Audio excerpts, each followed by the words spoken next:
Hello students, how are you? I hope you all are good बच्चों. So today we are going to start our new chapter बच्चे and first chapter which is based on introduction of grammar. So introduction के बारे में हम discuss करने वाले हैं students. यहाँ पर होता क्या है इंट्रोडक्शन, है ना, और इंट्रोडक्शन हम किसका करने वाले हैं?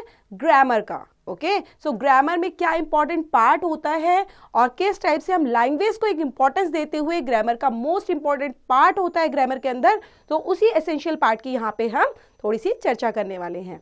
देन स्टार्ट करते हैं बच्चों. Language. Language, an essential part of our life, is manifested in different connotations. It is such a wonderful tool to help us communicate our ideas, opinions, and needs the way we wish them to be expressed. We shall now use innovative methods to learn it that it may stand us in good stead. So यहाँ पर बताया गया है बच्चे जो language है, language क्या होती है? भाषा जिसको बोलते हैं.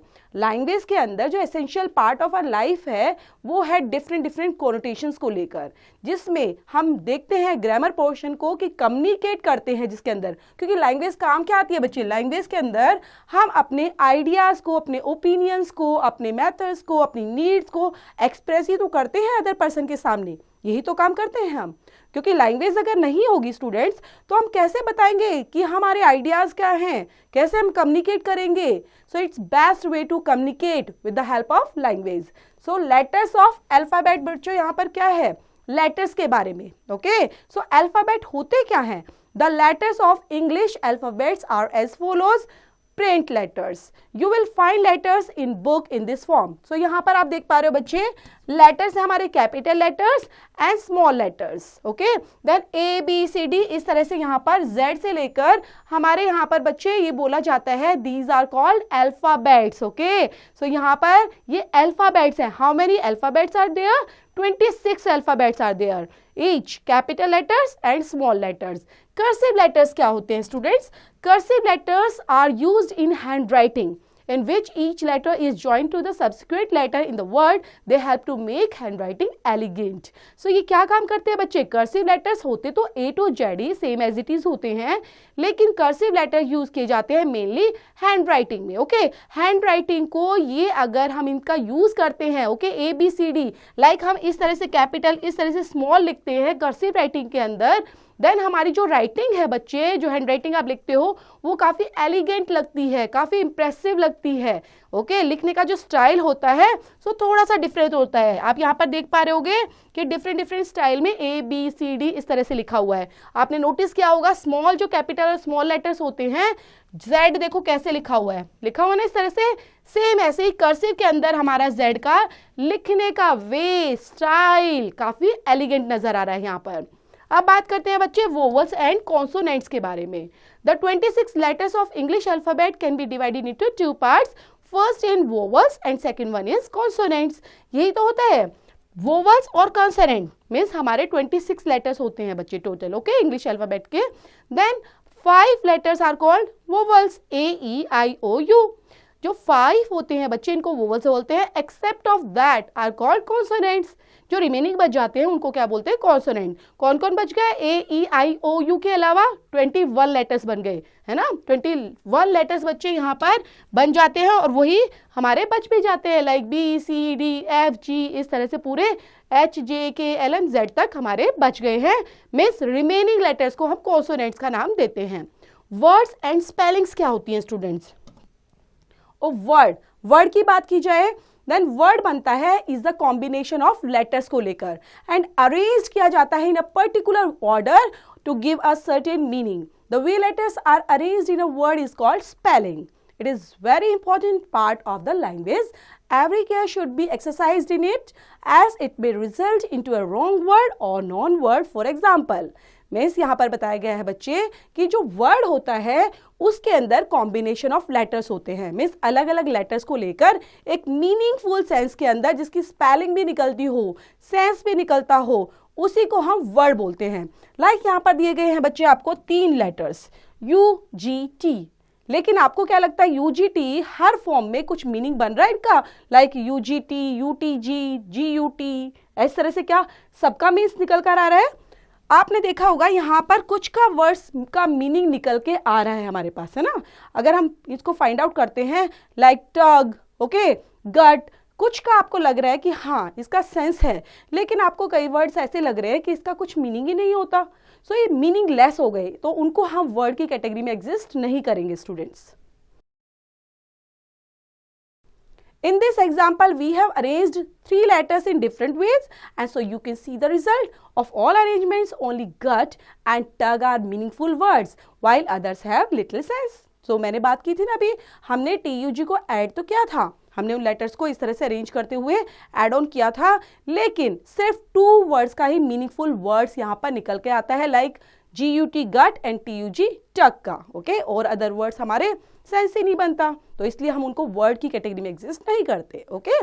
So students, alphabetical order and dictionary क्या होती है? In this, English letters occur in certain order. For example, B occurs after A and T after S. This can call the alphabetical order. Any dictionary list of its words in this order so that a reader can find words easily. In this, each letters of spellings is arranged in alphabetical order. If you want to look the words order in a dictionary, then go to a O section, then slide your finger down, or then the ORD and then ORDE and so on. You will get easily required word. So यहाँ पर समझाया गया है बच्चे, alphabetical order होते हैं like sequence से, ए के बाद बी ही आता है, बी के बाद सी ही आता है, देन सी के बाद डी ही आता है, लाइक दिस, ओके। सो यहाँ पर वही समझाया गया है, बी के बाद हमेशा हमें पता है ए के बाद ही बी ओकर करता है, देन एस के बाद टी। सो ऐसे ही अल्फाबेटिकल ऑर्डर्स मीन्स होता है अरेंज करना एक सिस्टमेटिक वे से और अल्फाबेटिकल ऑर्डर से, like A B C D, like this. ऐसा नहीं है ए के बाद अचानक आप डी लगा दिया, डी के बाद आप ए लगा रहे हो, ऐसा नहीं, आप प्रॉपर तरीके से अल्फाबेटिकल ऑर्डर में ही प्रेजेंट करोगे। तो डिक्शनरी के अंदर स्टूडेंट जब भी कभी आपको वर्ड फाइंड आउट करना होता है बच्चों, तो आप कैसे करते हो? लाइक यहाँ पर एक एग्जाम्पल दिया गया है ऑर्डर, आपको डिक्शनरी के अंदर से ऑर्डर का मीनिंग फाइंड आउट करना है, देन डिक्शनरी को आप ओपन करोगे। सो सबसे पहले आप ओ सेक्शन के अंदर एंट्री करोगे, ओके। डिक्शनरी को ओपन किया, ऊपर देखा ओ सेक्शन वाला, ओ ने चला दिया, ठीक है। वहां से आप देख रहे हो ओ आपको मिल चुका है। अब ओ के बाद आपने फिंगर्स को नीचे लाते हुए देखना है, नेक्स्ट ओ के बाद नेक्स्ट वर्ड हमारा नेक्स्ट अल्फाबेट क्या है? आर, ओ आर, देन आपको ओ आर में जाना है। उसके बाद आप नेक्स्ट वर्ड देखेंगे ओ आर डी, इस तरह से next O R D E, और आपको इजीली जो भी रिक्वायर्ड वर्ड होता है, हमारा रिक्वायर्ड वर्ड यहाँ पे क्या है? ऑर्डर, और वो हमें डिक्शनरी से फाइंड आउट हो जाता है इसीलिए। तो ये चीजें क्या दिखाती हैं कि हमें कोई भी वर्ड डिक्शनरी से फाइंड आउट करना है तो हमें ये नहीं है फर्स्ट वर्ड देखना, हमें नेक्स्ट वर्ड, फिर नेक्स्ट नेक्स्ट, इस तरह से जाते हुए हमें कंप्लीट वर्ड आपका मिल जाता है। देन यहाँ पर देख लेते हैं बच्चे, नेक्स्ट क्या है? Food for thought. Different dictionaries, depending upon their size, give different types of information. A thin dictionary will include only limited aspects of a word, such as entry word, its pronunciation, parts of speech, and meaning. If may give only more popular meaning without example of its uses. A thick dictionary, on the other hand, may give a variety of information, such as entry word, pronunciations, parts of speech, forms, origin, meaning in different shades, uses, linked word, idioms and phrases, etc. Therefore, it is essential to buy a thick dictionary from a good publisher. Then यहाँ पर बताई गई है बच्चे dictionaries का difference. आपने कभी देखा होगा डिक्शनरीज भी जो होती है ना बच्चे, वो साइज पर बेस्ड होती है। कोई कोई डिक्शनरी काफ़ी छोटी होती है ना, पॉकेट डिक्शनरी जिसको बोलते हैं आप, छोटी सी डिक्शनरी, उसमें क्या होता है सिर्फ वर्ड के मीनिंग दिए जाते हैं या ज़्यादा से ज़्यादा उसका एग्जाम्पल के साथ यूसेज दिया गया है। लेकिन कभी आपने थिक डिक्शनरी देखी होगी, बड़ी बड़ी होती ना, लाइक ऑक्सफोर्ड टाइप की, देन वहाँ पर जो थिक डिक्शनरीज होती हैं उनके अंदर कंप्लीट इंफॉर्मेशन होती है, वैरायटी ऑफ इंफॉर्मेशन, लाइक उसका एंट्री वर्ड के साथ प्रोनाउंस कैसे करना चाहिए, पार्ट्स ऑफ स्पीच कौन सा आता है, एडजेक्टिव है, नाउन है, प्रोनाउन है, किस कैटेगरी में वो पार्ट्स ऑफ स्पीच में एंट्री करता है, देन फॉर्म कौन सा है, ओरिजिन कहाँ से आया है, ठीक है, like meaning in different shades क्या है, यूसेज, उसका लिंक्ड वर्ड क्या हो सकता है, उसका अपोजिट वर्ड क्या हो सकता है, ईडियम क्या हो सकता है, फ्रेजेस क्या हो सकती हैं। सो लाइक दिस यहाँ पे कंप्लीट इंफॉर्मेशन दी जाती है उस वर्ड को रिलेट करते हुए, ठीक है। सो ये डिफरेंस होता है थिक और थिन डिक्शनरीज में। सो इसलिए जो पब्लिशर्स होते हैं बच्चे गुड डिक्शनरी बनाने की कोशिश करते हैं और उनकी डिक्शनरी जो होती है वो काफ़ी थिन डिक्शनरीज होती हैं। सो कोशिश करेंगे आप भी ऐसी डिक्शनरी को परचेज करें जिसमें आपके कंप्लीट इंफॉर्मेशन आपको फाइंड आउट हो सके। सो ये था प्यारा सा चैप्टर बच्चे जो हमारा इंट्रोडक्शन पर बेस्ड था। आई होप आपको अच्छे से समझ में आया होगा। इसको पढ़ेंगे, रीड आउट करेंगे अच्छे से और इससे रिलेट करती हूँ exercise, do it yourself students.